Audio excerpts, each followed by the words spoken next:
এবার চট্টগ্রামে শিক্ষামন্ত্রী ও মেয়রের বাসভবনে হামলা, এমপির অফিসে অগ্নিসংযোগ।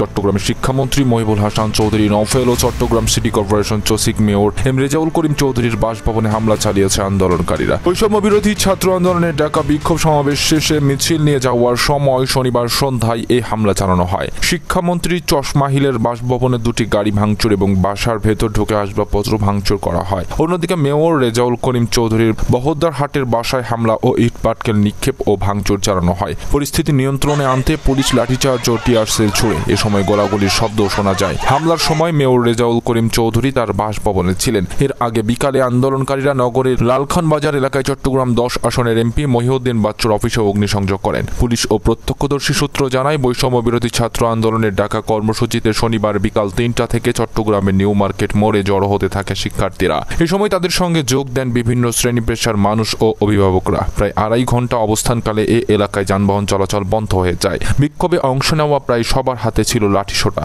বিকাল 5:30টার দিকে বিক্ষোভ কর্মসূচি শেষ করে মিছিল নিয়ে টাইগার পার্স লালখান বাজার হয়ে বহদ্দার হাটের উদ্দেশ্যে ফিরতে থাকেন। মাঝপথে একটি পক্ষ শোলশহর চশমা হিলে অবস্থিত শিক্ষামন্ত্রী মহিবুল হাসান চৌধুরী নওফেলের বাসভবনে লাঠিসোঁটা নিয়ে হামলা শুরু করে। গেট ভেঙে প্রবেশ করে তারা পার্কিংয়ে থাকা দুটি গাড়ি ভাঙচুর করতে থাকে। এক পর্যায়ে কয়েকজন বাসভবনের নিচতলায় ড্রয়িং রুমে ঢুকে ভাঙচুর করে। এই বাসভবনেই থাকতেন প্রয়াত মেয়র এবিএম মহিউদ্দিন চৌধুরী। ঘটনার সময় তার স্ত্রী ও নগর মহিলা আওয়ামী লীগের সভাপতি হাসিনা মহিউদ্দিন সহ পরিবারের সদস্যরা বাসায় ছিলেন। এর আগে নগরীর লালখান বাজার এলাকায় চট্টগ্রাম 10 আসনের এমপি মোহাম্মদ মহিউদ্দিন বাচ্চুর অফিসে অগ্নিসংযোগ করেন আন্দোলনকারীরা। চট্টগ্রাম মেট্রোপলিটন পুলিশের অতিরিক্ত উপকমিশনার জনসংঘ কাজী মোহাম্মদ তারেক আজিজ জানান, শিক্ষামন্ত্রীর বাসভবনের প্রধান গেট ভেঙে প্রবেশ করে 200 থেকে 250 জন বিক্ষোভকারী। বাসার সামনে থাকা একটি পাজেরো জিপ সহ দুটি গাড়ি ভাঙচুর করেন।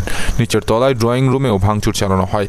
অন্যদিকে Chattogram city mayor M Rezaul Karim চৌধুরীর পিএস আবুল হাসেম জানান, আন্দোলনকারীরা সন্ধ্যায় মেয়র মহোদয়ের বাসায় লাঠিসোঁটা নিয়ে হামলা চালিয়েছে, ইটপাটকেল নিক্ষেপ করেছে। দায়িত্বরত পুলিশ সদস্যরা হামলাকারীদের উপর টিয়ার সেল নিক্ষেপ ও লাঠিচার্জ করে। হামলা চলাকালে মেয়র মহোদয় বাসায় ছিলেন এবং তিনি অক্ষত আছেন বলেও জানান।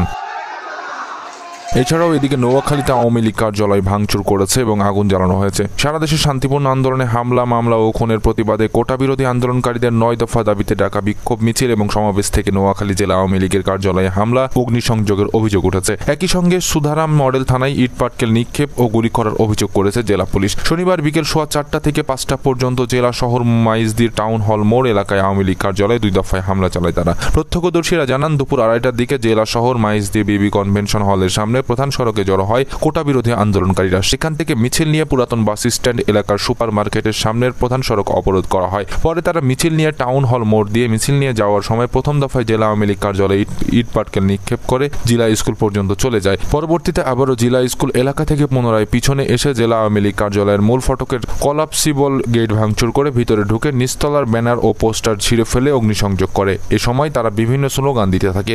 পরে আন্দোলনকারীরা সরে গেলে স্থানীয়রা এগিয়ে এসে সড়কে জমে থাকা পানি দিয়ে আগুন নিয়ন্ত্রণে আনে। তবে অগ্নিসংযোগ করা হলেও পুলিশ কিংবা ফায়ার সার্ভিসের কোনো সদস্যকে ঘটনাস্থলে দেখা যায়নি। বিক্ষোভকারীরা শহরের মাইজদি নতুন বাস স্ট্যান্ড এলাকায় পুলিশ ট্রেনিং সেন্টারের সামনে একটি যাত্রীবাহী বাস ভাঙচুর করে। জেলা আওয়ামী লীগের সাধারণ সম্পাদক মোহাম্মদ সলিউল্লাহ খান সোহেল বলেন, কোনো প্রকার উস্কানি ছাড়াই আন্দোলনকারীরা আওয়ামী লীগ কার্যালয়ে হামলা চালিয়ে ভাঙচুর ও অগ্নিসংযোগ করে, যা উদ্দেশ্য প্রণোদিত। এ ঘটনায় অভিযুক্তদের বিরুদ্ধে আইনগত ব্যবস্থা নেওয়ার দাবি জানান তিনি। পুলিশ সুপার মোহাম্মদ আসাদুজ্জামান জানান, কোটা বিরোধী আন্দোলনকারীরা সুধারাম মডেল থানার সামনে দিয়ে যাওয়ার সময় থানা লক্ষ্য করে ইটপাটকেল নিক্ষেপ করে। এই সময় বিক্ষোভকারীদের ভিতর থেকে থানা লক্ষ্য করে গুলি করলে থানার ভবনের 3য় তলার একটি জানালার কাছে গিয়ে লাগে। তবে কোনো পুলিশ সদস্য আহত হয়নি। তিনি আরও অভিযোগ করেন, আন্দোলন চলাকালীন সময় নানাভাবে পুলিশকে লক্ষ্য করে উস্কানি দেওয়ার চেষ্টা করলেও পুলিশ তাদের কোনো বাধা দেয়নি।